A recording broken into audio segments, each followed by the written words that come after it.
Kunodaba obeltrenda ey'nkundleni zokuxhumana oluthinta umnikelo nemali ey'bhikha ebandleni lasePhakameni. Abantu abaningi balithatha ngendlela ezahlukahlukene lolu daba, abanye bebelenza ihlaya ngoba kukhona nabaculi ababonakale bephosta amavidiyo ey'nkundleni zokuxhumana becula ngalo lolu daba le mali ey'bhikha. uDkt Khethelezi owumholi webandla Isithelo sikaJehova oyibandla laseZayoni ucele ukufaka isandla ukuze kulungiswe lolu daba ley'bhikha kanye nemali yomnikelo. uDkt Khethelezi unconywa ngokungabi nayo ipolitiki lehlala liyenzeka emabandleni, kwazise phela ngithi uKhethelezi usuka eZayoni kanti uzosiza ibandla lakwaShembe.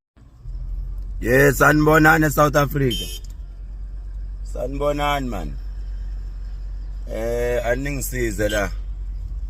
Aningisize bafowethu, aningisize. One number kaMthethwa, umthethwa lapha phezulu ePhakameni. Angisize man, angisiza nginike number. Mthethwa. Iyakhala le ndoda man, ngiyibhika.